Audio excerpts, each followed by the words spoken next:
പാരമ്യത്തിലേക്ക് ഈ നഗരം ഒന്നാകെ കടക്കുകയാണ്. എന്തായാലും ഏറ്റവും ആ പാരമ്യത്തിലേക്ക്, ആവേശം അതിൻ്റെ കൊടുമുടിയിലേക്ക്, പാരമ്യത്തിലേക്ക് എത്തുന്ന മണിക്കൂറുകളാണ് ഇനി കടന്നു പോയിക്കൊണ്ടിരിക്കുന്നത്. ഇപ്പോൾ നമുക്കിപ്പം സാനു കൂടി ചേരുകയാണ്. ഈ നഗരം ഒന്നാകെ ആ പൂര ലഹരിയിലേക്കാണ്. സാനു, എനിക്ക് തോന്നുന്നത് മറ്റേ തെച്ചിക്കോട്ട് രാമചന്ദ്രൻ്റെ ഒപ്പമുള്ള എഴുന്നള്ളിപ്പിനോടൊപ്പം ഉണ്ടായിരുന്നു എന്നാണ്. ഇപ്പോൾ പൂരനഗരിയിലേക്ക് സാനുവും എത്തിയിട്ടുണ്ട്. സാനു, എങ്ങനെ ഉണ്ടായിരുന്നു തെച്ചിക്കോട്ട് രാമചന്ദ്രൻ്റെ ഈ വടക്കുന്നാഥനിലേക്കുള്ള യാത്ര? ഒപ്പം തന്നെ ആരാധകരുടെ ഒരു സാന്നിധ്യം എങ്ങനെയായിരുന്നു? ആ തുടക്കം മുതൽ തെച്ചിക്കോട്ടുകാവ് രാമചന്ദ്രനെ അനുഗമിച്ചുകൊണ്ട് ഒരു ആരാധക വൃന്ദം കൂടി എല്ലാ തവണയും ഉണ്ടാകുമല്ലോ. ഇത്തവണയും ആരാധകർ പൊതിയുന്ന കാഴ്ച തന്നെയല്ലേ കണ്ടത്?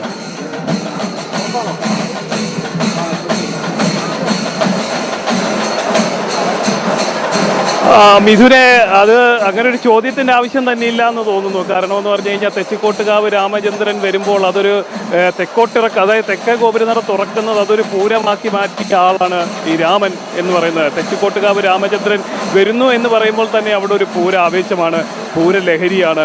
അങ്ങനെ രാമരാജാവ് വന്ന വരവ് അത് വലിയൊരു മാസ് എൻട്രി ആയിരുന്നു. വലിയ ആവേശത്തോടു കൂടി വലിയൊരു ആരാധക വൃന്ദം ഈ തെച്ചിക്കോട്ടുകാവ് രാമനൊപ്പം ഉണ്ടായിരുന്നു എന്നുള്ളതാണ്. വലിയ ആവേശത്തോടു കൂടി തന്നെയായിരുന്നു രാമനെ അവർ വരവേറ്റത്. രാമൻ്റെ ആ ഒരു എൻട്രി തന്നെ വലിയ ഒരു ആവേശത്തോടു കൂടിയായിരുന്നു.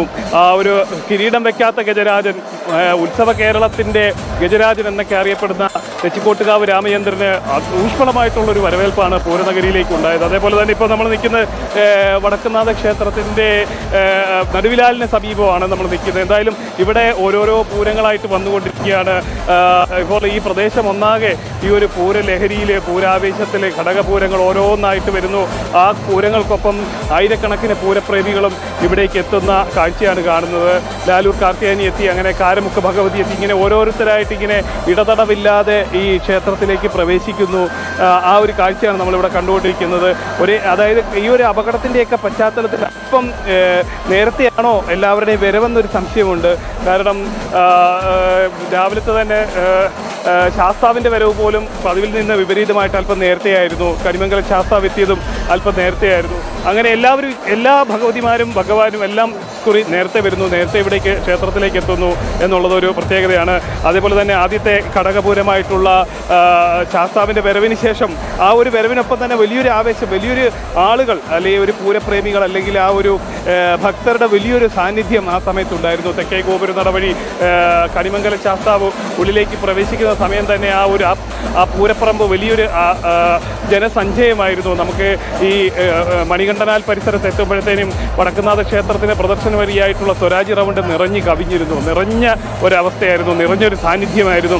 അതിനുശേഷം ഇടതടവില്ലാതെ പൂരപ്പറമ്പിലേക്ക് ജനം ഒഴുകുകയാണ്. കാരണം നമ്മളിപ്പോൾ നിൽക്കുന്ന ഈ പ്രദേശത്തൊക്കെ ആളുകളെ കൊണ്ട് നിറഞ്ഞിരിക്കുകയാണ്. അതിന് ഒരു കുറച്ച് മണിക്കൂറുകൾ കഴിയുമ്പോൾ, കുറച്ച് സമയം കഴിയുമ്പോഴേക്കും ആ എത്തുന്ന ആളുകളുടെ എണ്ണത്തിൽ വലിയ വർധനമുണ്ടാവും. വലിയ രീതിയിൽ ആളുകൾ കൂടുമെന്നുള്ള കാര്യത്തിൽ ഉറപ്പാണ്. കാരണം ഈ അപകടത്തിൻ്റെയൊക്കെ പശ്ചാത്തലത്തിൽ മറ്റേ വെടിക്കെട്ട് ഒഴിവാക്കിയെങ്കിലും കുടമാറ്റം നിജപ്പെടുത്തിയെങ്കിലും അതൊന്നും ഈ പൂരാവേശത്തിന് തെല്ലും വിഘാതം വരുത്തിയിട്ടില്ല. അല്ലെങ്കിൽ തെല്ലും ആളുകൾ അതിനെ അങ്ങനെ ഈ ഒരു ആചാരങ്ങളെ മുറുകെ പിടിക്കുന്നു എന്നുള്ളതിൻ്റെ ഒരു നിറസാന്നിധ്യം അല്ലെങ്കിൽ അതിൻ്റെ ഒരു ഏറ്റവും വലിയൊരു തെളിവായിട്ട് നമുക്ക് വേണമെങ്കിൽ ഇതിനെ എടുക്കാം. ഇനി വരാനിരിക്കുന്നതൊക്കെ ഓരോരോ ചടങ്ങുകൾ, അതായത് ഇനിയും മറ്റ് ഘടകക്ഷേത്രങ്ങൾ എത്താനുണ്ട്. ആ ക്ഷേത്രങ്ങളിലെ ഘടകപൂരങ്ങൾ കൂടി എത്തുന്നതോടുകൂടി ഇവിടെ പൂഴിയിട്ടാൽ നിലത്ത് വീഴാത്ത നിലയിലേക്ക് ആളുകൾ കൂടുമെന്നുള്ള കാര്യം ഉറപ്പായിരിക്കുകയാണ്. എന്തായാലും ഈ വെടിക്കെട്ട് ഒഴിവായിരുന്നു. അതേപോലെ തന്നെ ഈ കുടമാറ്റത്തിൽ സമയം നിജപ്പെടുത്തുന്ന ഒരു സാഹചര്യമുണ്ട്. ഇത് 2 മണിക്കൂർ ഈ പൂരത്തിൽ ഈ ഒരു അപകടത്തിൻ്റെ പശ്ചാത്തലത്തിൽ ഏർപ്പെടുത്തിയിരിക്കുന്ന